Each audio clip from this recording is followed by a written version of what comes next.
FDC ఇటీవల ఏర్పాటైంది కదా, ఏపీ ఎఫ్డిసి ఇటీవల ఏర్పాటైంది. మొత్తం కూడా అక్కడ కూడా ఏపీలో ఇండస్ట్రీ డెవలప్మెంట్కి చేయాలని అన్నారు. కానీ ఇంతవరకు మళ్ళీ ఎటువంటి కార్యాచరణ లేదు. ఎందుకు ఏంది స్తబ్దత వస్తుంది, ఏంటి ఇది? ఎక్కడ ఏపీలో కూడా ఎఫ్డిసి మననే ఏర్పాటు చేయడం జరిగింది. దానికి భరత్ భూషణ్ ఇది అవ్వటం జరిగింది. మొత్తం మొన్నగా చేశారు, చేస్తారో లేదు చేస్తారు, చెయ్యాలి కదా. ఆల్రెడీ నాటకాలు మొదలెట్టినట్టున్నారు. నాటకాలు ఇది సినిమాలకు కూడా అవార్డులు వేస్తారనుకోండి, నంది అవార్డు చేస్తారన్నారు, మిగిలి చేస్తారు మెల్లిగా. మీరు అడుగుతున్నారు, అవార్డులు అడుగుతున్నారు, కానీ అటు నుంచి ఏం రెస్పాన్స్ ఏం రావట్లేదు. ఇస్తామంటున్నారు, ఇంతవరకు అది కార్యరూపం దాల్చట్లేదు కదా. అంటున్నారు కదా, ఇస్తారు, చూద్దాం. ఇప్పుడే కమిటీ వేశారు, చేస్తారు.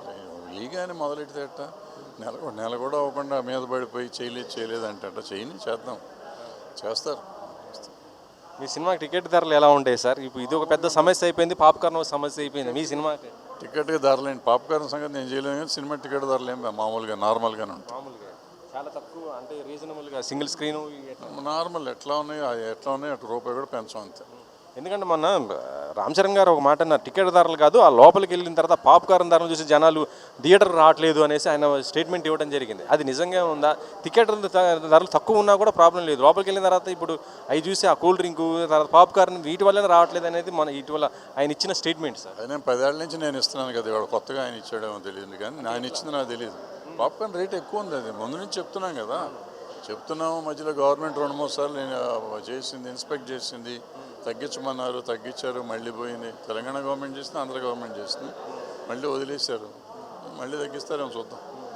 మెగాస్టార్ చిరంజీవి గారు ఒక మాట చెప్పారు మొన్న, ఒక ఇది పెద్ద సక్సెస్ మీట్లో స్పీచ్ ఇస్తూ అవార్డ్స్ అనేది కొన్ని సందర్భాలు రాకపోయినా బాధపడిన అవసరం లేదు, కానీ కొన్ని సందర్భాలు అవార్డులు వస్తున్నాయంటే వేరే దారిలో వస్తున్నటువంటి పరిస్థితి ఉంది, అవార్డులకు వచ్చే దారి కూడా వేరున్నట్టుగా ఆయన మాట్లాడారు.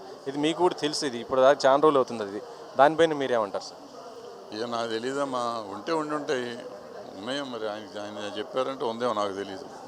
మన సౌత్కి ఎక్కువ అవార్డులు రావు, మిగతాది నార్త్ సైడ్ అయితే వాళ్ళకి అవార్డులు వస్తుంటే మనలో ఎందుకు వాళ్ళు ఈ డిఫరెన్స్ చూపిస్తారో అనేది ఆయన మాట్లాడడం జరిగింది. అదేం లేదు, ఏదో జరుగుతూ ఉంటాయి మామూలు రొటీన్. అవార్డులలో అక్కడ రాజకీయం ఏమైనా ఉంటుందా సార్? రాజకీయాలు ఉండవు, లాబింగ్ ఉంటుంది, దాన్ని బట్టి ఉంటుంది, అంతా జరుగుతూ ఉంటుంది. లాబింగ్ డెఫినెట్గా ఉంటుంది. నేను చేసుకుంటే నాకు వస్తుంది, నువ్వు చేసుకుంటే నీకు వస్తుంది, తెలిసిందే కదా, రహస్యం ఏముంది.